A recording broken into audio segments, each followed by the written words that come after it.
हरे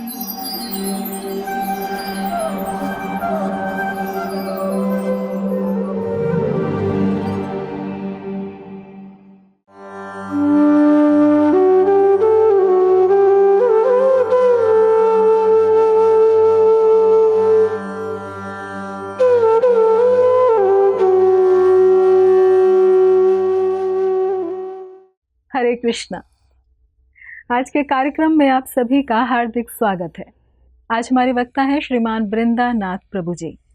प्रभु जी का जन्म भारत में पंजाब के एक धार्मिक हिंदू परिवार में हुआ। बचपन से ही उन्हें रामायण पढ़ने और सुनने के प्रति अत्यंत ही आकर्षण था। प्रभु जी ने मैकेनिकल इंजीनियरिंग का अध्ययन करने के पश्चात सन 2005 में यूएसए में बायो मैकेनिकल इंजीनियरिंग में पीएचडी की और जनरल मोटर्स के लिए safety performance integration and research engineer के रूप में कार्य किया। वेन स्टेट यूनिवर्सिटी में पीएचडी के दौरान परिसर में भक्तों से उनका परिचय हुआ। पश्चात वे नियमित रूप से उनसे मिलने जाने लगे। सन 2013 में इस्कॉन के संस्थापक आचार्य भक्तिवेदांत स्वामी श्रील प्रभुपाद के प्रिय शिष्य परम पूज्य गोपाल कृष्ण गोस्वामी महाराज से उन्होंने हरि नाम दीक्षा और सन 2017 में ब्राह्मण दीक्षा प्राप्त की। वर्तमान में वे अपने परिवार के साथ यूएसए में रहते हुए भगवत भक्ति का अभ्यास कर रहे हैं। वह नियमित रूप से स्थानीय उपनगरों में भक्ति वृक्ष व नाम हट्ट कार्यक्रम और महोत्सवों के आयोजनों के माध्यम से वहां के निवासियों के साथ कृष्ण भावनामृत को साझा कर रहे हैं। साथ ही साथ प्रभु जी नियमित रूप से इस्कॉन डेट्रॉयट और इस्कॉन फार्मिंगटन हिल मंदिरों में विभिन्न प्रकार की सेवाओं में संलग्न रहते हैं। तो आइए श्रवण करते हैं श्रीमान वृंदा नाथ प्रभु जी के मुखारविंद से। धन्यवाद। हरे कृष्णा। ओम ज्ञानतिमिरान्धस्य ज्ञानाञ्जनशलाकया चक्षुरुन्मिलितं येन तस्मै श्रीगुरवे नमः। मुखं करोति वाचालं पङ्गुं लङ्घायते गिरिं यत्कृपातमहं वन्दे श्रीगुरुदीनतारिणीं परमानन्दमाधवं श्रीचैतन्येश्वरं। नमो विष्णुपादाय कृष्णपृष्ठाय भूतले श्रीमते भक्तिवेदांत स्वामीति नामिने। नमस्ते सरस्वती देवी गौरवाणी प्रचारिणे निर्विशेष शून्यवादी पाश्चात्य देशतारिणे। जय श्री कृष्ण चैतन्य प्रभु नित्यानंद श्री अद्वैत गदाधर श्रीवासादि गौर भक्त वृंदा। हरे कृष्णा कृष्ण कृष्णा हरे हरे, हरे राम राम राम हरे हरे। हरे कृष्णा का स्वागत है हमारा नारद भक्ति सूत्र की श्रृंखला में। गत दिवस में हमने चर्चा किया नारद जी का दिए हुए सूत्र कि भक्ति के साधन क्या हैं, भक्ति में आगे बढ़ने के लिए क्या करना चाहिए। विषय त्यागत संग त्यागत च, और फिर अव्यवृत भजनात् कि अखंड भजन करना चाहिए, भगवान के नामों का निरंतर जप करना चाहिए, कीर्तन करना चाहिए। तो ये भक्ति में आगे बढ़ने का साधन है। और हमने विस्तार से चर्चा किया कि किस तरह से लोग अन्य अन्य एक्सक्यूज बहाने लेकर आते हैं नाम जप ना करने के, कि माला के ऊपर नाम जप क्यों करना चाहिए, गिनकर नाम जप क्यों करना चाहिए, मैं तो हमेशा निरंतर अपने मन में भगवान का याद करता हूँ, तो बैठकर नाम जप करने की क्या आवश्यकता है। तो लोग इस तरह से अलग अलग बहाने लेकर आते हैं, अलग अलग एक्सक्यूज लेकर आते हैं कि नाम जप ना करें। कुछ बोल सकते हैं कि भगवान का तो एक ही नाम काफ़ी है, भगवान को तो एक नाम ही इतना शक्तिशाली है कि हमारे सब पाप समूह को नाश कर सकता है। जी हाँ, ये सही है कि अगर भगवान का एक शुद्ध नाम का उच्चारण किया जाए तो वह हमारे समूह पाप को नष्ट कर सकता है। पर उस एक शुद्ध नाम को लेने के लिए हमें निरंतर भगवान का नाम लेने का अभ्यास करना पड़ेगा, ताकि कभी हमारे मुख से एक शुद्ध नाम निकल सके।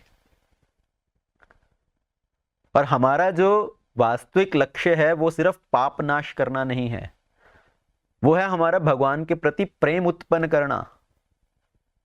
और भगवान के प्रति प्रेम उत्पन्न कब होगा? जब हम निरंतर भगवान का नाम रूप गुण लीला इत्यादि का कीर्तन करते हैं, श्रवण करते हैं। तो इसलिए नित्य भगवान के नाम का स्मरण करना, जप करना। तेल धारावत, जैसे तेल की धारा लगातार बहती है, उसी तरह से भगवान के नाम का निरंतर जप करना दीर्घ काल तक। तो अगले सूत्र में नारद जी बताते हैं कि ठीक है, भगवान के नाम का जप करना चाहिए, ये साधन है, पर भगवान का नाम जप करने का उत्साह, उसके प्रति जो इंस्पिरेशन है, वो कहां से मिलेगा? भगवान के नाम का जप करने के लिए हमें जो प्रेरणा चाहिए वो मिलेगी हमें भगवान की कथा श्रवण करने से। इसलिए अगले सूत्र में नारद जी कहते हैं, लोके अपि भगवत गुण श्रवण कीर्तनात्। तो इस संसार में रहते हुए हमें हमेशा भगवान के गुणों का, भगवान की कथाओं का श्रवण करना चाहिए। तो कथा श्रवण से हमें भगवान के प्रति आकर्षण उत्पन्न होगा। जब हम भगवान के बारे में सुनते हैं, भगवान की कथा सुनते हैं, भगवान के गुणों को सुनते हैं कि भगवान कितने कृपा निधान हैं, भगवान कृपा सिंधु हैं, दीन बंधु हैं, भगवान हमारी सब इच्छाओं को, सब जरूरतों को पूरा करते हैं, तब हमें भगवान के प्रति आकर्षण उत्पन्न होता है। तब हमें भगवान के नाम जप करने की तरफ भी प्रेरणा मिलती है। तो भगवान के कथाओं का श्रवण करना, उससे हमें नाम जप की प्रेरणा मिलेगी। और कथा श्रवण का लाभ क्या है? कथा श्रवण क्यों करना चाहिए? क्योंकि जब तक हमें भगवान के बारे में जानकारी नहीं है, तब तक हमें भगवान के प्रति आकर्षण उत्पन्न नहीं होगा। बहुत सारे लोग कई बार बोलते हैं कि मैं कृष्ण को जानता हूं, मुझे कृष्ण के बारे में बहुत कुछ पता है। भारत में बहुत सारे लोगों के साथ ये होता है कि अरे हम तो इसी देश में पैदा हुए हैं, हमें सब पता है, हमने बहुत सुना है कृष्ण के बारे में। पर वास्तव में भगवान के बारे में कुछ पता होना, भगवान के बारे में कुछ जानना या भगवान को जानना, ये दो अलग चीजें हैं। हमने कुछ इधर उधर से सुनी सुनाई बातें हो सकती हैं, तो वो है भगवान के बारे में कुछ जानना कि भगवान मथुरा में पैदा हुए, जेल में, फिर वो वृंदावन में गए, वहां पर रहे, मक्खन चुराते थे, गोपियों के साथ ऐसी लीलाएं करते थे। तो लोगों ने कुछ ना कुछ इधर उधर से बातें सुनी हैं, तो भगवान के बारे में कुछ पता है। पर क्या भगवान को हम वास्तव में जानते हैं? तो भगवान के बारे में कुछ जानना या भगवान को जानना, ये दो अलग चीजें हैं। तो भगवान को हम कैसे जान पाएंगे? जब हम सही तरह से भगवान के बारे में सुनते हैं, भगवान की कथाओं का श्रवण करते हैं। जैसे उदाहरण के लिए, आप अपने डॉक्टर के पास जाते हो, तो डॉक्टर आपके टेस्ट करता है, आपकी रिपोर्ट डॉक्टर के पास है, पूरा ब्लड रिपोर्ट उसके पास है, आपका एक्सरे, सीटी स्कैन, सब रिपोर्ट उसके पास है। तो डॉक्टर को आपके बारे में कुछ जानकारी है, उसके पास आपका हेल्थ रिकॉर्ड है, आपका कितना बीपी है, कितना ब्लड शुगर है, कितना आपका अलग चीजें हैं उस रिपोर्ट्स में। तो डॉक्टर को आपके बारे में कुछ पता है। पर क्या डॉक्टर वास्तव में आपको जानता है कि आप व्यक्ति कैसे हो, आपकी क्या रुचियां हैं, आपके परिवार में और कौन सदस्य हैं? तो डॉक्टर उन सब चीजों को नहीं जानता। तो वो आपके बारे में कुछ जान सकता है, पर वो आपको नहीं जानता। उसी तरह से हमें भगवान को अच्छे से जानना है, समझना है, भगवान के प्रति आकर्षण उत्पन्न करना है, तो भगवान के बारे में हमें श्रवण करना चाहिए। और भगवान के बारे में कथा श्रवण का क्या लाभ है? ताकि उससे हमें उत्साह मिलता रहे, प्रेरणा मिलती रहे भगवान का नाम जप करने में। इस संसार में जब हम जाते हैं अपना कार्य करने के लिए, तो हम अपनी माया से निरंतर युद्ध कर रहे हैं, माया से लड़ रहे हैं। इतना समय तक इस संसार में रहकर अपना कार्य करने से हमारी जो पूरी एनर्जी है, हमारा जो उत्साह है, वो धीरे धीरे क्षीण होने लगता है। तो फिर से अपना उत्साह अर्जन करने के लिए हमें क्या है, वापस सत्संग में आना चाहिए, वापस फिर से वो एंथुजियाज्म, वो प्रेरणा लेनी चाहिए, ताकि हम भगवान के नामों का जप कर सकें। जैसे आपका फोन है, जब आप पूरा दिन फोन को इस्तेमाल करते हो, तो फोन की जो बैटरी है वो डिस्चार्ज हो जाती है। तो आप वापस आकर अपनी फोन की बैटरी को प्लग इन करते हो, उसको फिर से चार्ज करने के लिए। उसी तरह से संसार में जो हमारी बैटरी है, हमारे अध्यात्म का जो प्रेरणा है, वो क्षीण होने लगती है इस संसार की बातों को सुनकर, इस संसार की बातों को देखकर। तो पुनः वापस आकर हमें अपने आप को सत्संग में प्लग इन करना चाहिए, उस सत्संग में लगाना चाहिए, ताकि हम भगवान की कथाओं का श्रवण कर सके, फिर से वो प्रेरणा अर्जन कर सके। इसलिए भगवान के नामों का श्रवण, भगवान की कथाओं का श्रवण भी इतना अधिक आवश्यक है। शास्त्रों में तो यहां तक कहा गया है कि जो व्यक्ति भगवान की कथाओं का श्रवण नहीं करता, जिसको भगवान की कथा श्रवण में रुचि नहीं है, वो तो एक जानवर के समान है। जैसे कोई कुत्ता है, सुअर है, कोई ऊंट है या गधा है, जो निरंतर इतनी मेहनत करते हैं। एक कुत्ता अपने मालिक के लिए कितनी मेहनत करता है, दिन रात उसके घर की चौकीदारी कर रहा है। एक गधा है जो वो भार ढो रहा है अपने ऊपर, पर इनकी भगवान की कथाओं में कोई रुचि नहीं है, भगवान की इनका अध्यात्म की तरफ कोई आकर्षण नहीं है। तो उसी तरह से मनुष्य जन्म पाकर अगर भगवान की कथाओं की तरफ कोई आकर्षण नहीं है, भगवान की और आकर्षण नहीं है, तो वो हमारा जीवन जानवर के जीवन के समान है। और तो और यहां तक कहा गया है कि जो भगवान की कथाओं का श्रवण नहीं करते, जो भगवान की कथाओं का गान नहीं करते, उनके जो कान हैं वो सर्प के कान के समान है। उनकी जो जिह्वा है वो एक मेंढक की जिह्वा के समान है। जो मेंढक है वो बरसात ऋतु में टर टर टर करता है और वो स्वयं अपनी मृत्यु को आमंत्रित कर रहा है। उसी तरह से व्यक्ति जो अपनी जिह्वा को भगवान का नाम उच्चारण करने में नहीं लगाता, जो अपने कानों को भगवान की कथा श्रवण में नहीं लगाता, तो उसके जो मनुष्य जीवन है वो व्यर्थ है। वो जिह्वा असती के समान है। जैसे एक स्त्री, असती स्त्री क्या है? एक जो अपने पति को छोड़कर अन्य पुरुषों की ओर भागती है, वो असती है, वैश्य स्त्री के समान है। उसी तरह से हमारी जिह्वा जो भगवान का नाम गुण का कथा का गान ना करके अन्य विषयों के बारे में बोलती है, तो वो असती जिह्वा है। तो भगवान की कथाओं का श्रवण करने से हमें वास्तव में भगवान की कथाओं, भगवान का नाम जप करने में उत्साह मिलता है। और भगवान की कथा श्रवण का अवसर कैसे प्राप्त होगा? अगले सूत्र में नारद जी क्या कहते हैं? मुख्यस्तु महत्कृपेव भगवत कृपा लेशादवा। मुख्य रूप से भक्तों की कृपा से हमें भगवान की कथाओं का श्रवण करने का अवसर मिलता है। जब हम सत्संग करते हैं, जब हम भक्तों का, महात्माओं का संग करते हैं, तो हमें भगवान की कथा श्रवण करने का अवसर मिलता है। भगवान भगवत कृपा लेशादवा, और भगवान की लेश मात्र कृपा से। क्योंकि भक्तों का संग कैसे प्राप्त होगा? भक्तों का संग हमें भगवान की कृपा से ही प्राप्त होता है। जब भगवान की कृपा होती है तब हमें भक्तों का संग मिलता है, और भक्तों का संग मिलने से भगवान की कथा श्रवण करने का अवसर मिलता है। हमारे हृदय के अंदर जितने संशय हैं, जितने विकार हैं, वो नष्ट होने लगते हैं।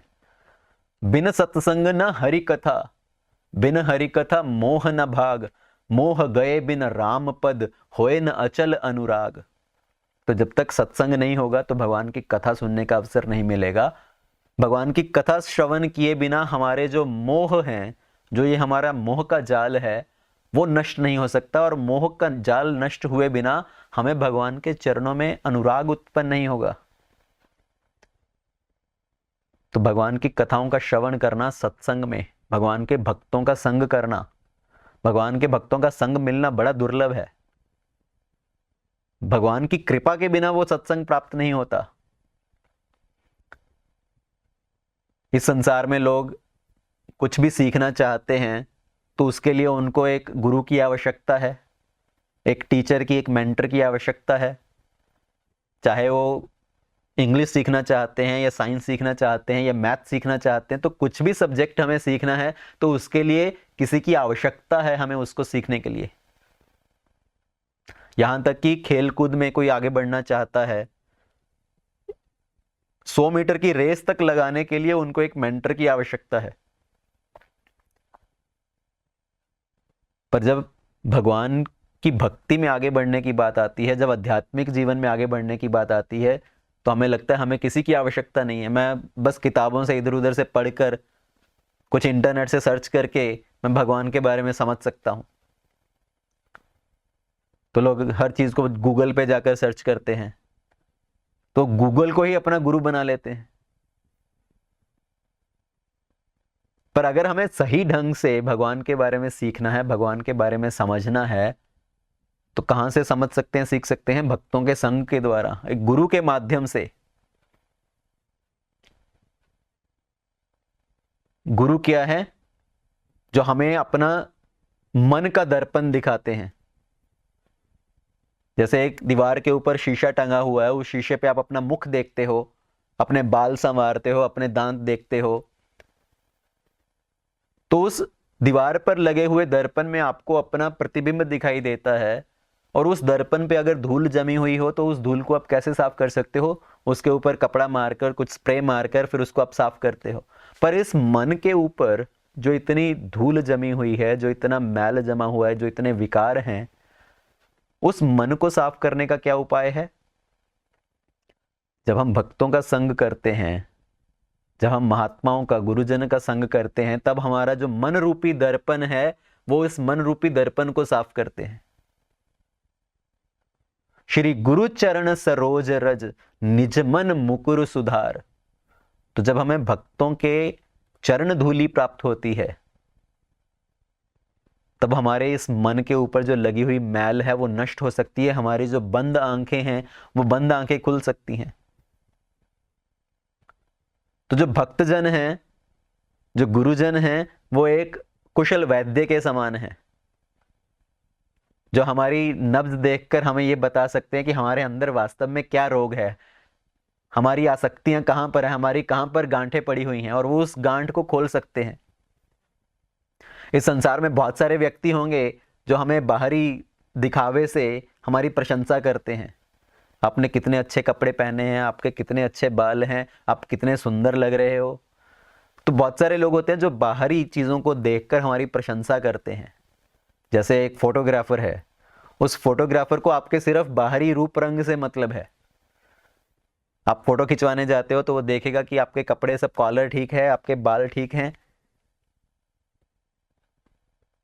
और बोलेगा स्माइल। तो उसको आपके मन के अंदर क्या भाव है, मन के अंदर उस समय क्या विचार है, क्या उथल पुथल चल रही है, उससे उसको कोई लेना देना नहीं है। उसको आपके सिर्फ बाहरी रूप रंग से मतलब है।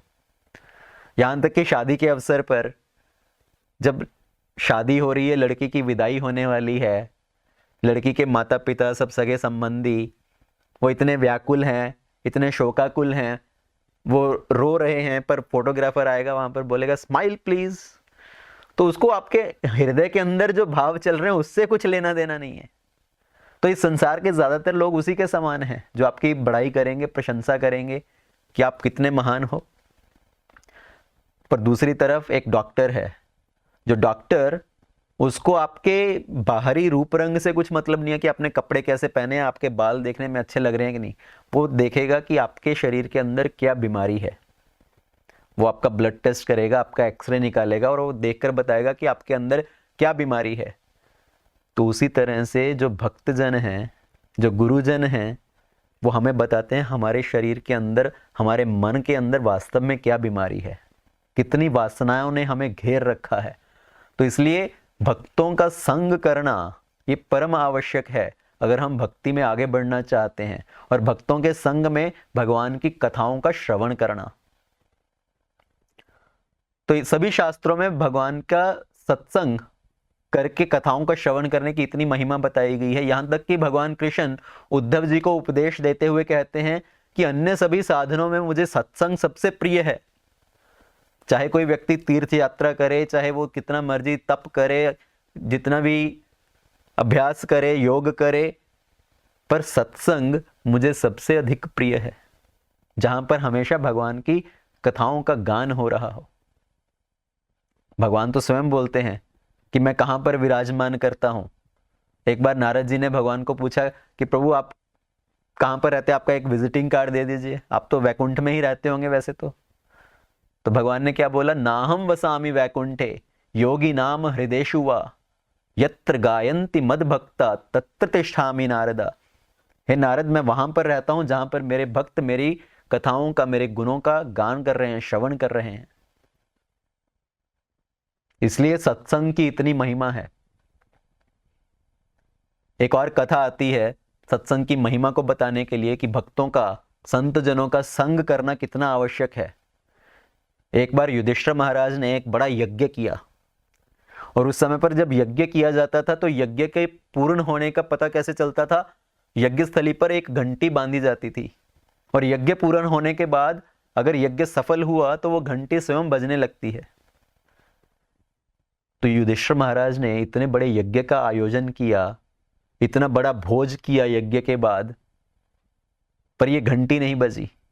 तो युधिष्ठिर महाराज को बड़ी हैरानी हुई कि मेरा यज्ञ सफल क्यों नहीं हुआ, अभी तक ये घंटी क्यों नहीं बजी। तो शायद कोई मेरे यज्ञ से अभी प्रसन्न नहीं हुआ है, कोई भक्त हैं, कोई महात्मा जन हैं जिनको मैंने अभी तक प्रसन्न नहीं किया है, जिनकी मैंने अभी सेवा नहीं की है। कोई ऐसे भक्त हैं जो हमारे यज्ञ स्थली में आकर जिन्होंने भोजन प्राप्त नहीं किया है।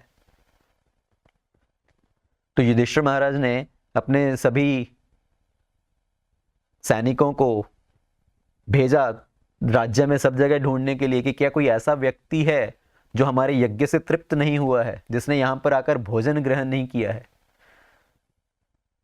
तो उन्होंने एक साधु महात्मा को देखा जो उस महल से कुछ दूरी पर थे, वहां पर बैठे हुए वो अपना ध्यान कर रहे हैं, पर इस यज्ञ में आकर उन्होंने भोजन ग्रहण नहीं किया।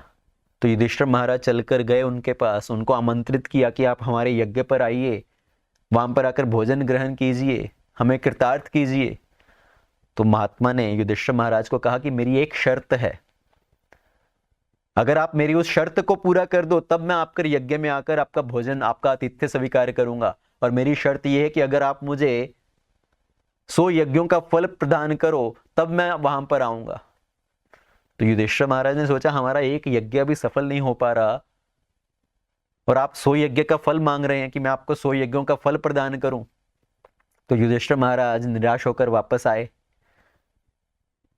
तो द्रौपदी ने युधिष्ठिर महाराज को बोला कि एक बार मैं प्रयत्न करना चाहती हूं, आप मुझे इजाजत दीजिए कि मैं जाकर उन महात्माओं को यहां पर आने का निमंत्रण दूं।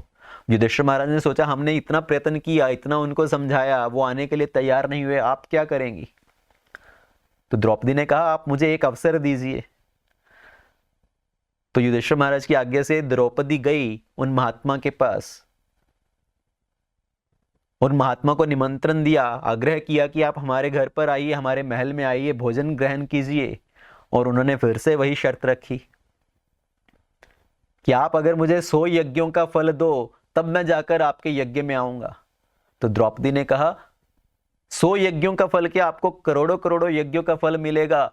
उस यज्ञ स्थली में इतने इतने महात्मा संत जन इकट्ठे हुए हैं जहां पर निरंतर भगवान की कथाओं का श्रवण हो रहा है, गान हो रहा है। और उस यज्ञ में आकर जब आप उस यज्ञ की तरफ आते हो, उस सत्संग की तरफ आते हो, तो 100 यज्ञ क्या, आपको करोड़ों करोड़ों यज्ञ का फल प्राप्त होता है। संत मिलन को चलिए तजी मान अभिमान, एक एक पग आगे बढ़े कोटि यज्ञ समान।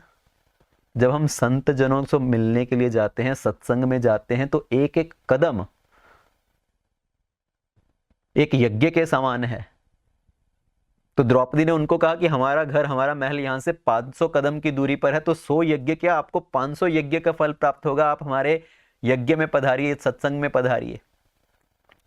तो ये सत्संग की महिमा। तो व्यक्ति को कोई यज्ञ करने की आवश्यकता नहीं है, कुछ अन्य साधन करने की आवश्यकता नहीं है, सिर्फ भगवान की कथाओं का श्रवण करने से उसको सब फल प्राप्त हो सकता है। भगवान की कथाओं का श्रवण करने से नाम में रुचि आती है, और नाम जप करने से व्यक्ति इस भवसागर से तरकर भगवान के धाम को प्राप्त कर सकता है। हरे कृष्णा कृष्ण कृष्ण हरे हरे, हरे राम राम राम हरे हरे। ऐसे ही और भक्तिमय कार्यक्रमों के लिए देखिए हरे कृष्णा टेलीविजन, और इसे प्राप्त करने के लिए आप अपने केबल अथवा DTH ऑपरेटर से संपर्क करें तथा और अधिक जानकारी के लिए आज ही डायल करें 7666 839 839।